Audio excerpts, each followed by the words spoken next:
Gautam Buddha story in Hindi. दान की महिमा। गौतम बुद्ध के जीवन के कई प्रेरक प्रसंग हैं। गौतम बुद्ध की कहानियां हमें सुखी और सफल जीवन जीने के सूत्र बताती हैं। अपने दोस्तों के साथ शेयर जरूर करें। भगवान बुद्ध की ये 3 कहानियां आपकी जिंदगी बदल देंगी। जीवन में आप चाहें जितनी अच्छी किताबें पढ़ लो, कितने भी अच्छे शब्द सुनो, लेकिन जब तक आप उनको अपने जीवन में नहीं अपनाते तब तक उसका कोई फायदा नहीं होगा। गौतम बुद्ध की कहानी दान की महिमा। भगवान बुद्ध का जब पाटलिपुत्र में शुभागमन हुआ तो हर व्यक्ति अपनी अपनी सांपत्तिक स्थिति के अनुसार उन्हें उपहार देने की योजना बनाने लगा। राजा बिंबिसार ने भी कीमती हीरे, मोती और रत्न उन्हें पेश किए। बुद्धदेव ने सबको एक हाथ से सहर्ष स्वीकार किया। इसके बाद मंत्रियों, सेठों, साहूकारों ने अपने अपने उपहार उन्हें अर्पित किए और बुद्धदेव ने उन सबको एक हाथ से स्वीकार कर लिया। इतने में एक बुढ़िया लाठी टेकते वहां आई। बुद्धदेव को प्रणाम कर वह बोली, भगवन, जिस समय आपके आने का समाचार मुझे मिला उस समय मैं यह अनार खा रही थी। मेरे पास कोई दूसरी चीज न होने के कारण मैं इस अधखाए फल को ही ले आई हूँ। यदि आप मेरी इस तुच्छ भेंट स्वीकार करें तो मैं अहोभाग्य समझूंगी। भगवान बुद्ध ने दोनों हाथ सामने कर वह फल ग्रहण किया। राजा बिंबिसार ने जब यह देखा तो उन्होंने बुद्धदेव से कहा, भगवन क्षमा करें, एक प्रश्न पूछना चाहता हूँ। हम सबने आपको कीमती और बड़े बड़े उपहार दिए जिन्हें आपने एक हाथ से ग्रहण किया, लेकिन इस बुढ़िया द्वारा दिए गए छोटे एवं जूठे फल को आपने दोनों हाथों से ग्रहण किया, ऐसा क्यों? यह सुन बुद्धदेव मुस्कुराए और बोले, राजन, आप सबने अवश्य बहुमूल्य उपहार दिए हैं, किंतु यह सब आपकी संपत्ति का 10वां हिस्सा भी नहीं है। आपने यह दान दीनों और गरीबों की भलाई के लिए नहीं किया है, इसलिए आपका यह दान सात्विक दान की श्रेणी में नहीं आ सकता। इसके विपरीत इन्होंने अपने मुंह का कौर ही मुझे दे डाला है। भले ही यह बुढ़िया निर्धन है, लेकिन इसे संपत्ति की कोई लालसा नहीं है। यही कारण है कि इसका दान मैंने खुले हृदय से दोनों हाथों से स्वीकार किया है। Gautam Buddha story in Hindi. इस दुनिया में कोई गरीब नहीं। गौतम बुद्ध के जीवन के कई प्रेरक प्रसंग हैं। बुद्ध के जीवन का यह छोटा सा प्रसंग बताता है कि इस दुनिया में कोई भी गरीब नहीं है। छोटी सी कहानी है, अंत तक जरूर पढ़े और अपने दोस्तों के साथ शेयर जरूर करें। भगवान बुद्ध की ये 3 कहानियां आपकी जिंदगी बदल देंगी। हर अनुभव कुछ न कुछ सिखाता है। हर अनुभव महत्वपूर्ण होता है, क्योंकि हम अपनी गलतियों से ही सीखते हैं। गौतम बुद्ध की कहानी। इस दुनिया में कोई गरीब नहीं। एक समय की बात है, भगवान गौतम बुद्ध एक गांव में धर्म सभा को संबोधित कर रहे थे। लोग अपनी विभिन्न परेशानियों को लेकर उनके पास जाते और उसका हल लेकर खुशी खुशी वहां से लौटते। उसी गांव के सड़क के किनारे एक गरीब व्यक्ति बैठा रहता तथा महात्मा बुद्ध के उपदेश शिविर में आने जाने वाले लोगों को बड़े ध्यान से देखता। उसे बड़ा आश्चर्य होता कि लोग अंदर तो बड़े दुखी चेहरे लेकर जाते हैं, लेकिन जब वापस आते तो बड़े खुश और प्रसन्न दिखाई देते हैं। उस गरीब को लगा कि क्यों न वो भी अपनी समस्या को बुद्ध के समक्ष रखे। मन में यह विचार लिए वह भी महात्मा बुद्ध के पास पहुंचा। लोग लाइन से खड़े होकर अपनी समस्या को बता रहे थे। जब उसकी बारी आई तो उसने सबसे पहले महात्मा बुद्ध को प्रणाम किया और फिर कहा, भगवान, इस गांव में लगभग सभी लोग खुश और समृद्ध हैं। फिर मैं ही क्यों गरीब हूँ? इस पर उन्होंने मुस्कुराते हुए कहा, तुम गरीब और निर्धन इसलिए हो क्योंकि तुमने आज तक किसी को कुछ दिया ही नहीं। इस पर वह गरीब व्यक्ति बड़ा आश्चर्यचकित हुआ और बोला, भगवान, मेरे पास भला दूसरों को देने के लिए क्या होगा? मेरा तो स्वयं का गुजारा ही बहुत मुश्किल से हो पाता है। लोगों से भीख मांगकर अपना पेट भरता हूँ। भगवान बुद्ध कुछ देर शांत रहे, फिर बोले, तुम बड़े अज्ञानी हो। औरों के साथ बांटने के लिए ईश्वर ने तुम्हें बहुत कुछ दिया है। मुस्कुराहट दी है जिससे तुम लोगों में आशा का संचार कर सकते हो। मुख दिया है ताकि लोगों से दो मीठे शब्द बोल सकते हैं, उनकी प्रशंसा कर सकते हो। दो हाथ दिए हैं, लोगों की मदद कर सकते हो। ईश्वर ने जिसको ये तीन चीजें दी है, वह कभी गरीब और निर्धन हो ही नहीं सकता। निर्धनता का विचार आदमी के मन में होता है, यह तो एक भ्रम है, इसे निकाल दो। कभी भी मन में निर्धनता का भाव उत्पन्न न होने दो, गरीबी अपने आप दूर हो जाएगी। भगवान बुद्ध का संदेश सुनकर उस आदमी का चेहरा चमक उठा और उसने इस उपदेश को अपने जीवन में उतारा, जिससे वह फिर कभी दुखी नहीं हुआ। गौतम बुद्ध की कहानी, अहंकार का उपहार। महात्मा बुद्ध के पास सेठ रत्नचंद दर्शन को आए तो साथ में ढेरों सामग्री उपहार स्वरूप लाए। वहां उपस्थित जनसमूह एक बार तो वाह वाह कर उठा। सेठ रत्नचंद का सिर तो गर्व से तना जा रहा था। बुद्ध के साथ वार्तालाप प्रारंभ हुआ तो सेठ ने बताया कि इस नगर के अधिसंख्य चिकित्सालयों, विद्यालयों और अनाथालयों का निर्माण मैंने ही कराया है। आप जिस सिंहासन पर बैठे हैं वह भी मैंने ही भेंट किया है, आदि आदि। कई दान सेठ जी ने गिनवा दिए। सेठ जी ने जब जाने की आज्ञा चाही तो बुद्ध बोले, जो कुछ साथ लाए थे सब यहाँ छोड़कर जाओ। सेठ जी चकित होकर बोले, प्रभु मैंने तो सब कुछ आपके समक्ष अर्पित कर दिया है। बुद्ध बोले, नहीं, तुम जिस अहंकार के साथ आए थे उसी के साथ वापस जा रहे हो। यह सांसारिक वस्तुएं मेरे किसी काम की नहीं। अपना अहम यहाँ त्याग कर जाओ, वही मेरे लिए बड़ा उपहार होगा। महात्मा बुद्ध का यह कथन सुनकर सेठ जी उनके चरणों में नतमस्तक हो गए। भीतर समाया हुआ सारा अहंकार अश्रु बनकर बुद्ध के चरणों को धो रहा था। बुरा व्यवहार अच्छे लोगों के साथ क्यों होता है? मित्रों, आपने भी देखा होगा कि पूजा पाठ करने वाले लोगों की जिंदगी बुरे काम करने वालों की तुलना में काफी कठिन होती है। यह आपने निश्चित रूप से सोचा होगा, इसलिए चलिए आपको इसका रहस्य बताते हैं। चलिए आपको पुराणों में वर्णित एक कहानी सुनते हैं जो आपको बताएगा कि हर जीव को उसके काम के अनुसार फल मिलता है। अगर कोई अच्छे काम करता है तो उसे अच्छे फल मिलते हैं और बुरे काम करने वाले दुखी होते हैं। श्री कृष्ण ने बताया कि एक गांव में दो आदमी रहते थे। एक बहुत धार्मिक था और हर दिन मंदिर जाकर भगवान की पूजा करता था।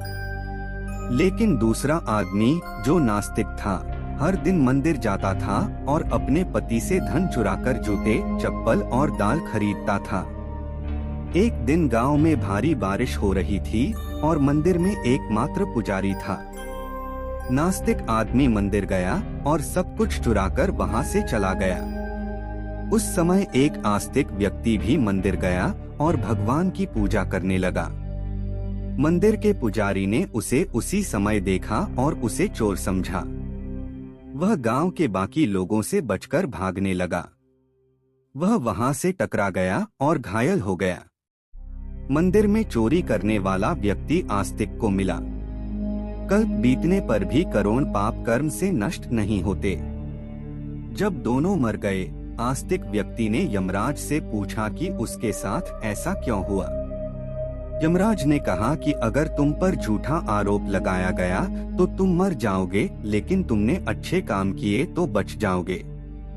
यमराज ने कहा कि उसके भाग्य में एक राजा बनना लिखा था, लेकिन उकसे ने अपने पापों के कारण वह सिर्फ एक छोटे से चोर बन गया। मित्रों, शास्त्रों में कहा गया है कि पाप कर्म के बिना भोगे गए करोड़ों का नाश नहीं होता। अगर कोई पाप करता है तो आज वह खुश हो सकता है, लेकिन कभी कभी उसे अपने पाप का फल भुगतना पड़ेगा। यह भी एक कहानी है कि एक बहुत पापी व्यक्ति एक रास्ते से जा रहा था और उसे बहुत सारा सोना मिल गया। उसी रास्ते से एक अच्छे आदमी जा रहा था। उसे एक कांटा लग गया और वह जमीन पर गिर गया। उस स्थान पर कुछ लोगों ने सोचा कि यह बहुत गलत हुआ और दोनों आदमियों की कुंडली ले जाकर एक पंडित को दिखाई। पंडित ने कहा कि पापी व्यक्ति का भाग्य राजा बनना था, लेकिन उसके पाप के कारण अब उसे सिर्फ इतना सोना मिला है। उस भले और धर्मात्मा व्यक्ति के जीवन का आज आखिरी दिन था, लेकिन उसके अच्छे कर्मों की वजह से वह बच गया। क्या बुरे कामों से बच सकते हैं? शास्त्रों में कहा गया है कि हर व्यक्ति को अपने अच्छे और बुरे कामों का परिणाम भुगतना होगा। नेक कामों से अच्छे फल मिलते हैं और बुरे कामों से बुरे फल मिलते हैं। हमें अच्छे और बुरे दोनों कामों का परिणाम भोगना होगा। भगवान श्री कृष्ण ने भगवत गीता में कहा कि कर्म की गति को समझना आसान नहीं है। इसका अर्थ यह है कि यह समझना बहुत मुश्किल है कि किस जन्म में हमने क्या किया है और उसका क्या फल मिलेगा। यह संभव है कि आपने हजारों जन्मों पहले किया होगा, जिस पाप के कारण आज आपको इतना बुरा हुआ है। इसके अलावा आप शायद अनजाने में कुछ गलत किया हो जिसके बारे में आपको पता नहीं है। क्या धोखा देकर किए गए पापों का परिणाम मिलता है? कर्म का सिद्धांत सटीक नहीं है। चाहे आप जानबूझकर करें या अनजाने में, अगर आप कुछ गलत करते हैं तो आपको उसका फल अवश्य मिलेगा।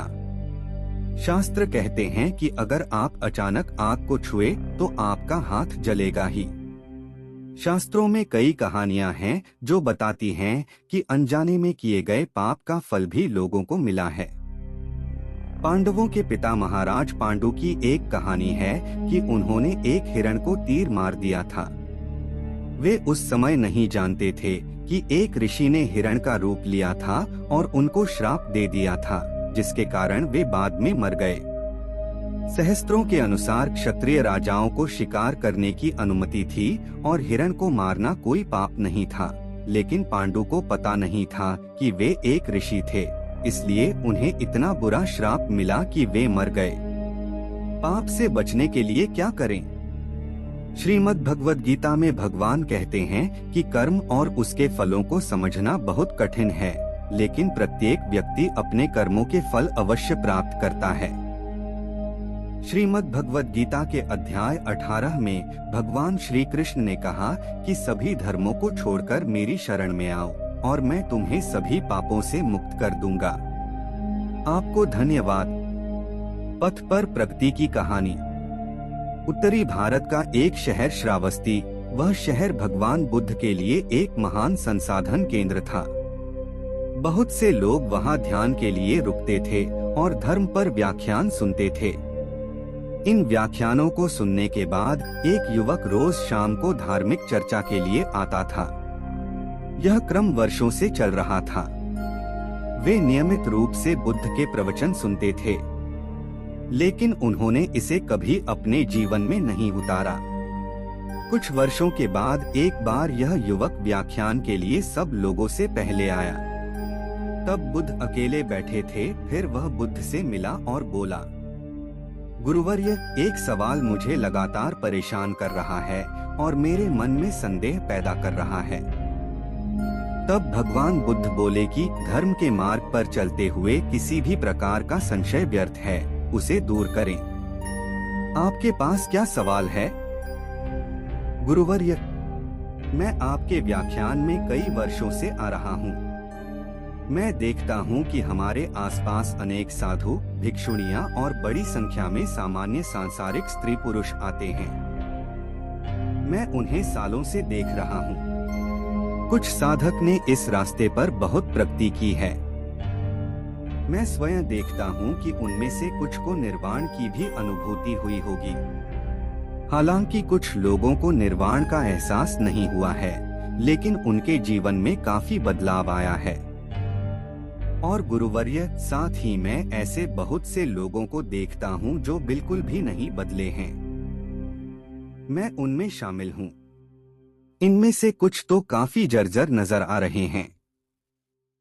उनमें कुछ भी नहीं बदला है या बदलाव के कोई संकेत नहीं हैं। गुरुवर्य, ऐसा क्यों हो रहा है? आप जैसे शक्तिशाली निर्वाण साक्षात्कारी दयालु संत को उन्हें मुक्त करने के लिए अपनी शक्ति और करुणा का उपयोग क्यों नहीं करते? भगवान गौतम बुद्ध कहानी, लॉर्ड गौतम बुद्धा स्टोरी, पथ पर प्रगति की कहानी।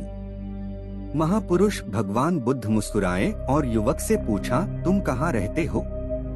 आपका मूल गांव कौन सा है? गुरुवर्य, मैं इस कौशल साम्राज्य की राजधानी श्रावस्ती में रहता हूँ, युवक बोला।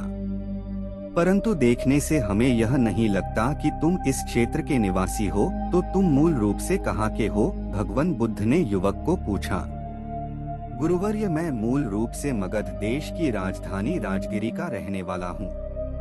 तो क्या तुमने राजगिरी से नाता तोड़ लिया है? नहीं गुरुवर्या, मेरे कई रिश्तेदार हैं वहाँ।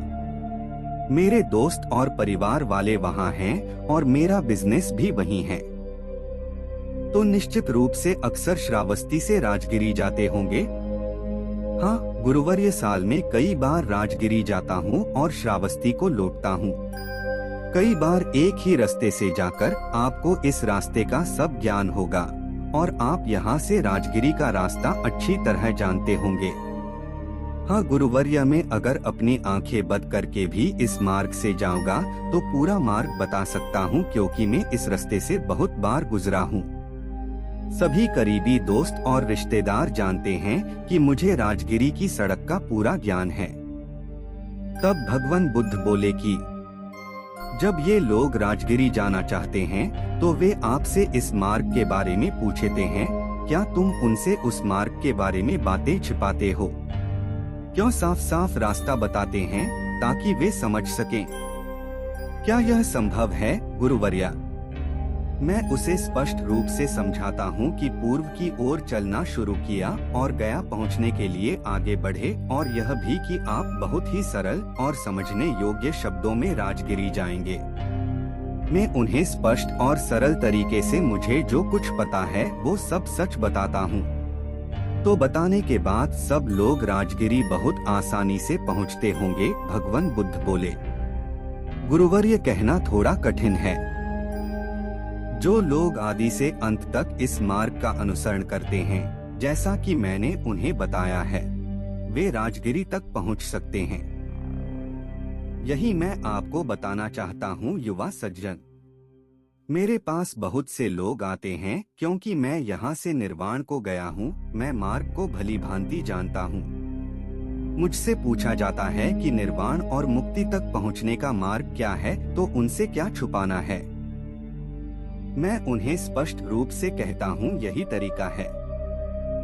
अगर कोई सिर्फ अपना सिर हिलाता है और कहता है बढ़िया, बहुत अच्छा, बहुत ही फायदेमंद तरीका, बहुत बढ़िया तरीका, लेकिन मैं उस पर एक कदम भी नहीं चलूंगा, इस पर चलने में परेशानी नहीं होगी, तो ऐसे लोग इस लक्ष्य को कैसे प्राप्त कर सकते हैं?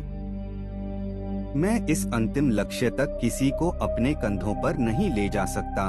कोई किसी को अपने कंधों पर उठाकर अंतिम लक्ष्य तक नहीं ले जा सकता। बड़े प्रेम और करुणा से कोई कह सकता है, हाँ यही मार्ग है, और इस प्रकार मैं इस पथ पर चला, आप भी इस पथ पर चलिए।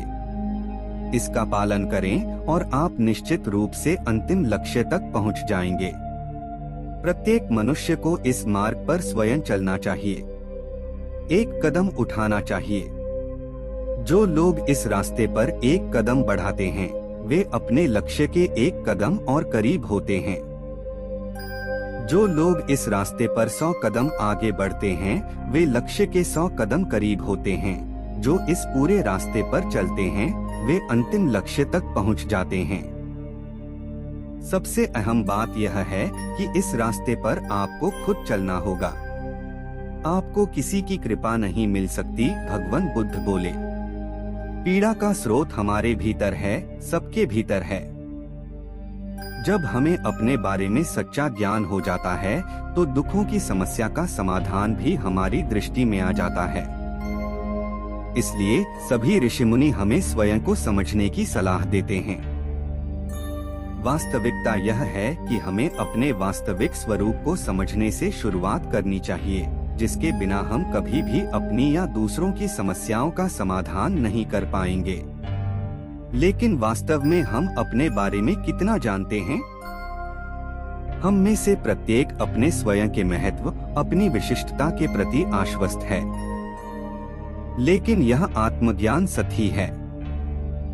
आप वास्तव में अपने आप को बिल्कुल नहीं जानते हैं। भगवान बुद्ध ने अपनी प्रकृति का अध्ययन करके मानव अस्तित्व की खोज की। सभी पूर्वाभ्यासों को छोड़कर उन्होंने आत्मानुसंधान किया।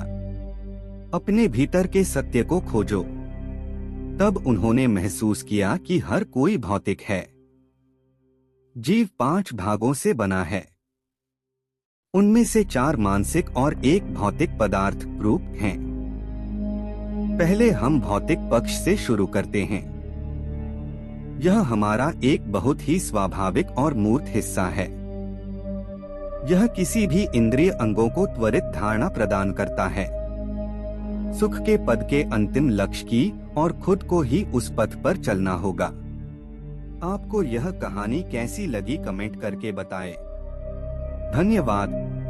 जब कोई अपमान करे, गौतम बुद्ध की शिक्षाप्रद कथा। बुद्ध की कहानियां भले ही आज के समय की न हो, लेकिन उनकी कहानियां मानवीय भावनाओं से जुड़ी हुई हैं। इसीलिए वे आज भी हमारा मार्गदर्शन करते हैं। यही कारण है कि बुद्ध की कहानियां अत्यंत लोकप्रिय हैं। इसीलिए आज हम आपके लिए बुद्ध की एक लोकप्रिय कहानी लेकर आए हैं, जिसका शीर्षक है जब कोई अपमान करता है। यह जीवन से जुड़ी कहानी है और इसलिए सभी को पसंद आती है। हमें उम्मीद है कि आपको गौतम बुद्ध की यह कहानी पसंद आएगी। एक बार बुद्ध किसी गांव से गुजर रहे थे। उस गांव के लोग उसे पसंद नहीं करते थे। उन्होंने बुद्ध को घेर लिया और गालियां देने लगे। सबसे ज्यादा गुस्सा गांव के नेता को हुआ। उसने उल्टे बुद्ध को गाली देना शुरू कर दिया। लेकिन बुद्ध इस सब से बेपरवाह होकर मंद मंद मुस्कुराते रहे। सरदार बहुत देर तक बुद्ध को गालियां देता रहा, लेकिन कुछ देर बाद उसका मुंह सूखने लगा, जिससे वह चुप हो गया। यह देखकर बुद्ध ने कहा, यदि तुम्हारी बात पूरी हो जाए तो मुझे आगे बढ़ना चाहिए। मुझे आगे गांव जाना है। वहां लोग मेरा इंतजार कर रहे होंगे। यह देखकर गांव का एक आदमी बोला, हम आपका अपमान कर रहे हैं, गाली दे रहे हैं, लेकिन आप जवाब देने की बजाय मुस्कुरा रहे हैं। आप इस पर प्रतिक्रिया क्यों नहीं देते? बुद्ध ने कहा, वत्स, तुम्हें आने में थोड़ी देर हो गई। 10 साल पहले आते तो मजा आता, क्योंकि 10 साल पहले मैं भी तुम्हारे जैसा था। यदि उस समय तुम मेरे बारे में बुरा बोलते या मुझे गाली देते तो मैं भी क्रोधित हो जाता। इससे ज्यादा तो मैं तुम्हें गाली देता। संभव है कि वह शारीरिक हिंसा का भी सहारा ले, लेकिन अब मैं आगे बढ़ चुका हूँ। मैंने अपना सारा गुस्सा और नफरत पीछे छोड़ दी है। अब मैं उस जगह पहुँच गया हूँ जहाँ तक आपकी गालियाँ नहीं पहुँच पाती। तुमने मुझे गाली दी, यह तुम्हारी भावना है, लेकिन आपकी भावनाएं मुझ तक नहीं पहुँच रही हैं। मुझ पर इसका आरोप तभी लगाया जाएगा जब मैं इसमें भाग लूंगा। एक बार मैं उन्हें स्वीकार कर लूं। लेकिन मैं आपकी इस हरकत से तटस्थ हूँ, इससे कोसों दूर हूँ। यही कारण है कि मैं अभी भी पहले की तरह शांत हूँ। यह सुनकर सरदार बोला, अरे ऐसा कैसे? मैंने तुम्हें गालियाँ दी हैं और पूरे गांव के सामने तुम्हें गालियाँ दी हैं। फिर इसे लेने या न लेने का क्या मतलब? बुद्ध ने कहा, वत्स, मैं कल एक गांव में गया था। वहां लोगों ने मेरा उपदेश सुना। वे बहुत खुश हुए। ग्राम प्रधान मेरे लिए मिठाइयाँ लेकर आए और मुझसे खाने का आग्रह करने लगे।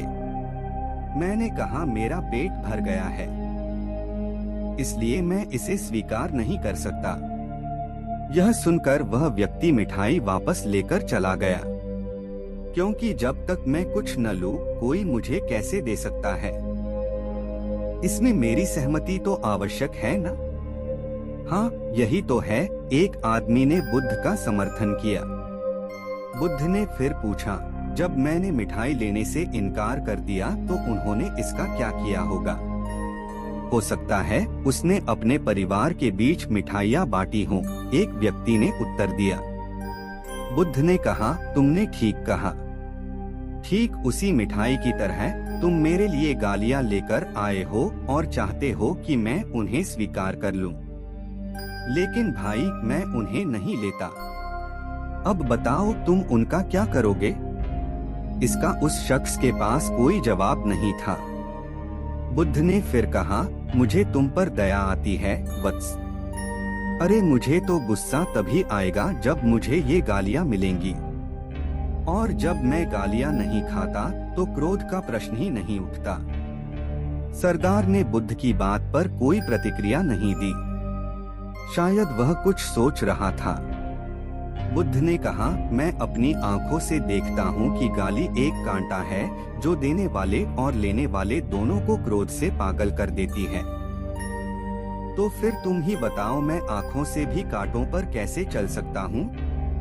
आंखें रहते हुए मैं गालियाँ कैसे खा सकता हूँ? और होश में रहते हुए मैं क्रोध कैसे कर सकता हूँ? अत मुझे क्षमा कर दो वत्स, मैं तुम्हारा उपहार स्वीकार करने में असमर्थ हूँ। इतना कहकर बुद्ध ने हाथ जोड़ दिए। बुद्ध की बात सुनकर सरदार लज्जित हो गया। उसकी आंखें भर आईं। वह कुछ कहना चाहता था, लेकिन उसके होठों ने जवाब दे दिया।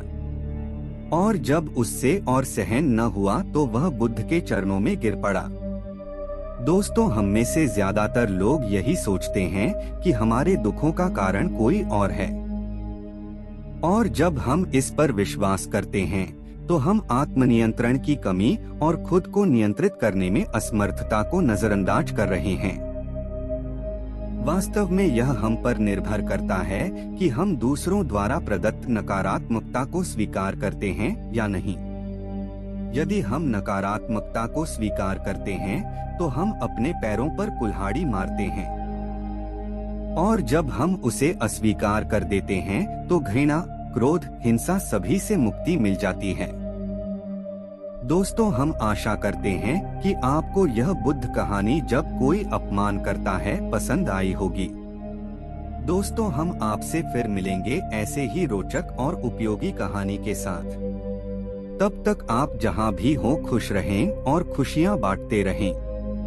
दुनिया भर में कई ऐसे विचारक हुए हैं जिनके प्रेरक विचारों से जीवन में सही राह को ढूंढा जा सकता है।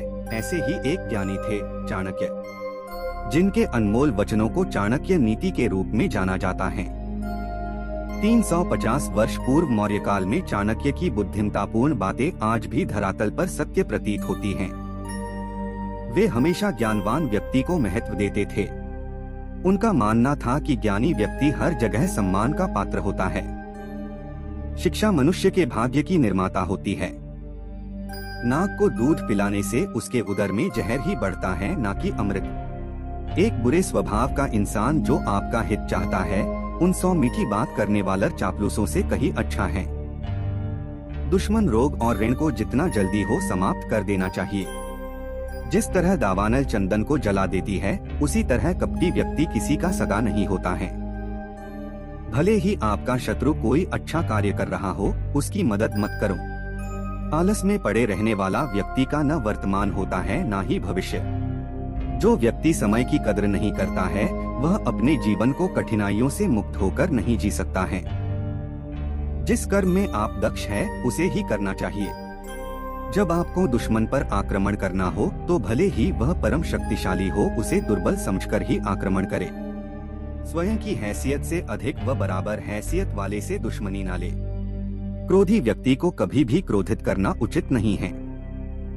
इंसान की बोली में ही अमृत और जहर की खान है। राजा भी अपनी आत्मा का परिष्कार ज्ञान से करता है।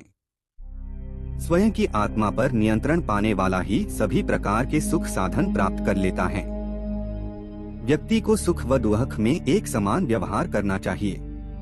स्वयं पर भरोसा करने वाला व्यक्ति प्रतिकूल कार्यों पर दोबारा विचारों पर सोच विचार करे। अविनीत इंसान के प्रेमी बन जाने के पश्चात भी अपने परामर्श में शामिल नहीं करना चाहिए। ऐसे ही व्यक्ति को अपना मंत्री नियुक्त करे जो मन से शुद्ध, छल कपट से रहित व ज्ञानी हो। अच्छी सलाह भविष्य के गर्भ के अंधकार में दीपक जलाने जैसा कार्य करती है। मंत्रणा के वक्त अपनी भूमिका निर्वहन में ईर्ष्या कभी नहीं करे। वाणी, मन, इंद्रियों की पवित्रता व दयावान हृदय वाले व्यक्ति ही परमात्मा तक पहुंच पाते हैं। एक आलसी इंसान अपनी संपत्ति व विरासत की रक्षा करने में असफल होता है। शासन के आंतरिक एवं वैदेशिक मामलों को राजतंत्र में गिना जाता है। सच्ची राज्य नीति वही है जिसमें राज्य का हित निहित हो। शासक की दंड व्यवस्था कमजोर हुई तो उसका मंत्रियों पर भी नियंत्रण समाप्त हो जाता है। अकार्य करने का मूल कारण दंड का भाव अथवा उसका भय न होना है। अपने हर कार्य में सफलता चाहते हैं तो इसका एक ही मंत्र है, कोई भी कर्म करने से पूर्व स्वयं से 3 सवाल कीजिए। मैं यह क्यों कर रहा हूँ? क्या मुझे इसमें सफलता हासिल होगी और इसके परिणाम क्या होंगे? यदि आपका मन इनका संतोषजनक जवाब देता है तो आपको उस कार्य करने में देरी नहीं करनी चाहिए। ज्ञान यौवन और सुंदरता को पराजित कर देता है।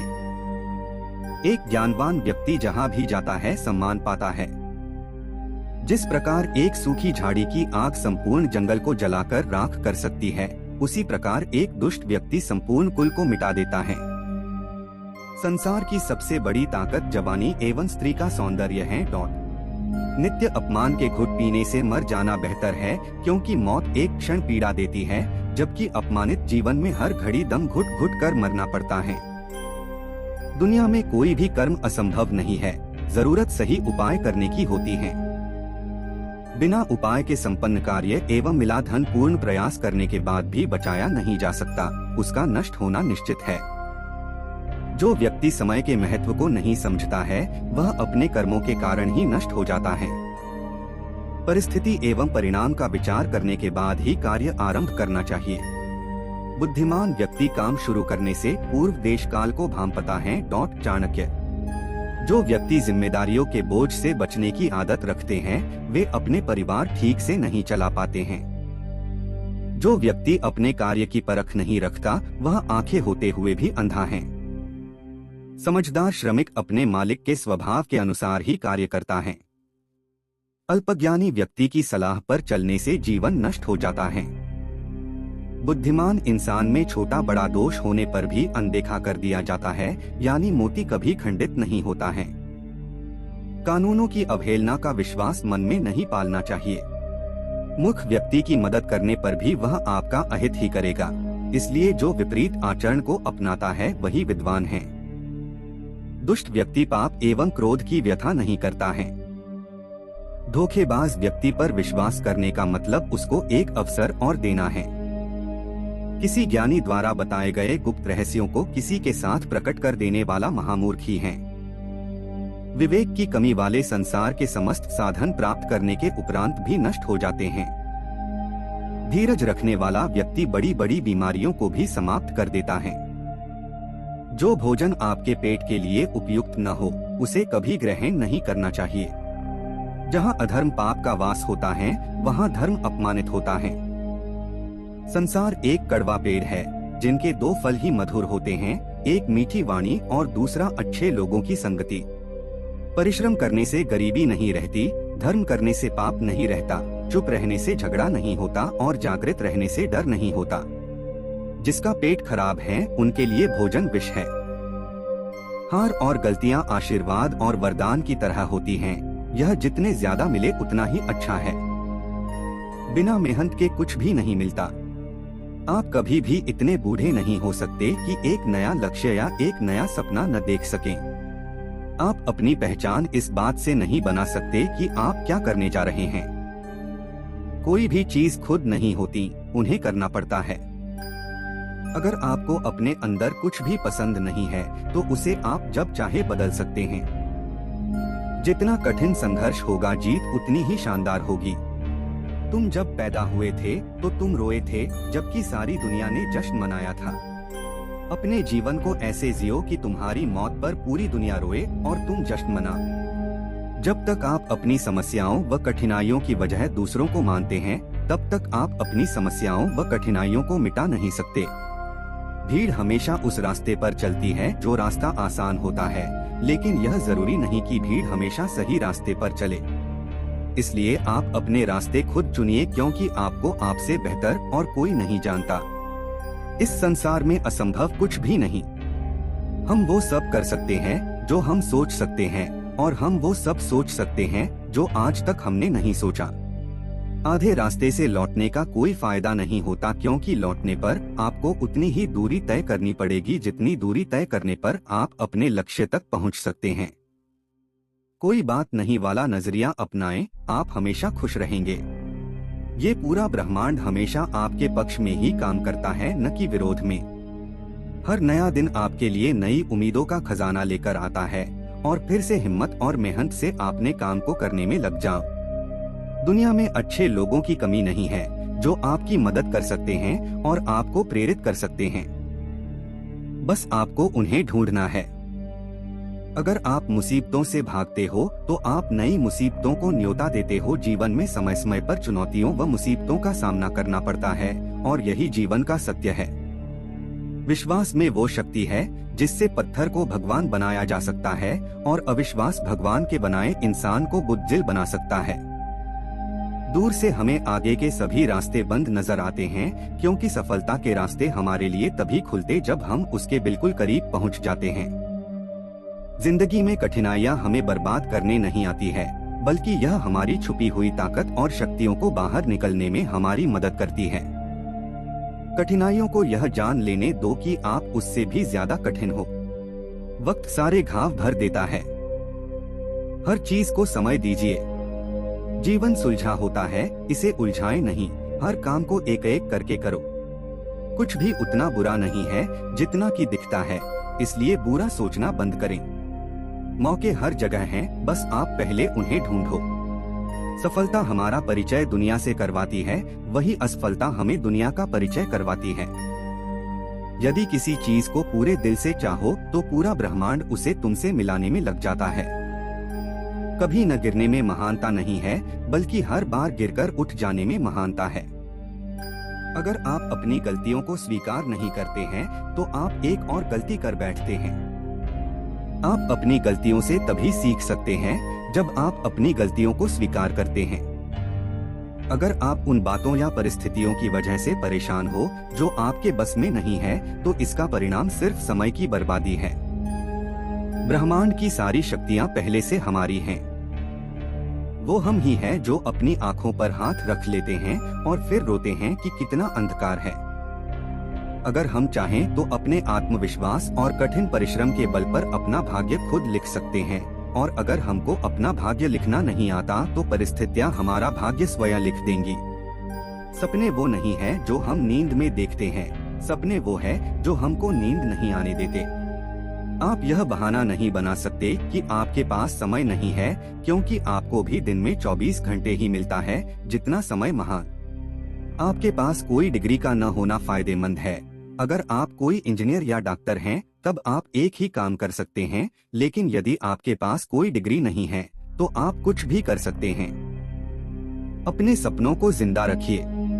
अगर आपके सपनों की चिंगारी बुझ गई है तो यह समझ लो कि आपने जीते जी आत्महत्या कर ली है। एक रचनाशील व्यक्ति कुछ पाने की इच्छा से प्रेरित होता है, न कि औरों को हारने की। ऐसे कार्य करें जिससे आपको लगे कि आपके कार्य से महत्वपूर्ण अंतर आ रहा है, और फिर अंतर आता भी है। सभी के साथ कोमल और अपने लिए कठोर रहिए। अभी से वो बनना शुरू कीजिए जो आप भविष्य में होंगे। डर बिना उम्मीद के नहीं हो सकता, और उम्मीद बिना डर के। आप कभी नहीं जानते हैं कि आपको कौन सी चीज प्रेरित कर दे।